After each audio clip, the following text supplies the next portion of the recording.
HaKadosh Boker or Bekiim Bahalacha 4, day 67. Siman Kav Zayin, right? This is going to be Siman 27. Halacha Nun Tet is Halacha 59.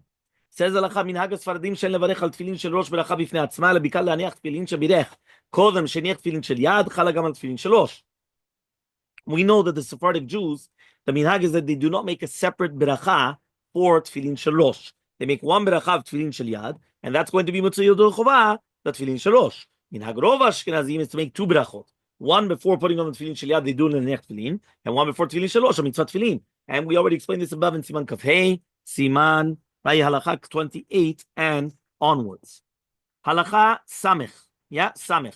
Kodem Anachat Tfilin Shel Rosh. Before the Anachat Tfilin Shel Rosh, right? He says, Berosho, he says, Kodem Anachat Tfilin Shel Rosh Berosho, Yistakel B'Shiva Zaynim, Sheyesh Mishne Shinim. So what do is you're supposed to look at the both sides of the tefillin. Meaning, you take the tefillin Shel Rosh, you look at both sides. Right? When you look at both sides, what's so funny? Yeah.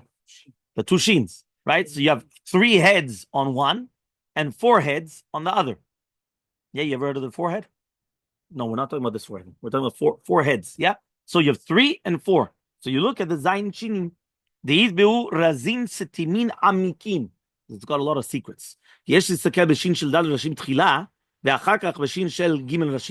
you look at the 4-head one, and then you do the 3-headed one.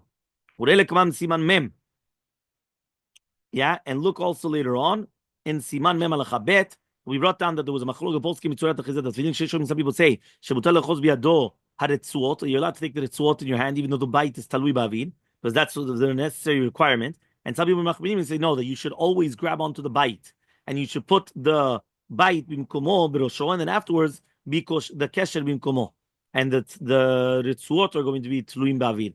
Ulalacha ketavnu, when we said that you could be mekel on the metirim, but obviously lechatchila no, meaning like this. Right? I don't know if you've ever seen this, right? I'm sure because I've seen some people, they put it on like this, right? They come and they'll hold the tefillin. They'll hold the tefillin like this, right? They'll hold the tefillin like this. And then they come and they put it on their head.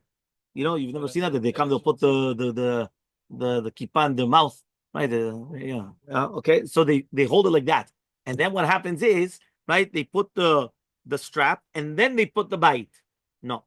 He says it's a machloket. Some people say that you always have to hold the bite, meaning you take the bite of the tefillin Shel Rosh and you put it on the head, and the straps are what's hanging down. Yeah. And then what you do is you tighten it, and then you go around. But you're always grabbing on. Then you grab both of them. How do you grab 2 of them? Oh, I only put one, and then I put the other one. Yeah. Okay. Yeah. Fine. So therefore, he's saying though, if it's very difficult, so then you're able to do it. Okay. So you're holding everything in one shot. Okay. 5. 181. The source of this practice is Zohar Kadosh. Okay. So therefore, start looking at the tefillin, at the sheens is the Zohar Kadosh. He says, although many poskim rule that one must not kiss the tefillin Shel Rosh before putting it on, but it's a pasek. Yeah, it's a ifsek. You kiss the tefillin Shel Rosh. He says here there's no problem because glancing is not an action. Meaning, to come and to take it out of the tefillin Shel Rosh and then to kiss it, that's a ifsek. That you shouldn't do. But to take them out and to looking is not a ifsek. Kissing is a ifsek. Right? You know, coming and, kiss it. No, that's ifsek. But looking is not an action. If it's not an action, no problem. Okay? So now he comes and he says like this. He says, Samech Aleph. Makom anacha shel tefillin Shel Rosh. Ma? He says like this. The proper position of tefillin Shel Rosh. So he comes and he says like this. Yeah? He says,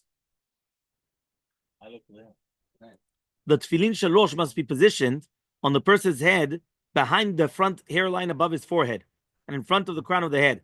On a newborn infant, the crown of the head is the point where the skull has not yet grown together. Okay, so look in 182. The Torah says, they shall adornments between your eyes. That's the tefillin Shel Rosh. So therefore, that's where you're going to put, right? That's anachat tefillin. Anachat tefillin has to be from the beginning of Yikarei Se'ar until the end of where the baby's until the end. Okay, until the end of where the baby is soft. Okay.